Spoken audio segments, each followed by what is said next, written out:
ابتدي بقى انزل بالطماطم.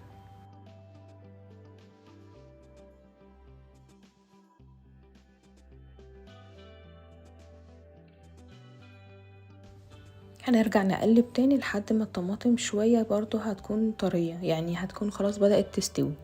كمان الطماطم ما بتاخدش وقت على النار.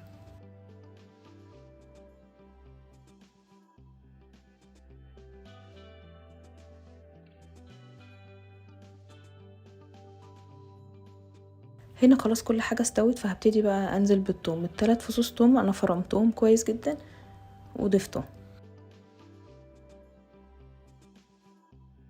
ابتدي اقلب كله مع بعض عشان الثوم يوصل لكله في الاخر.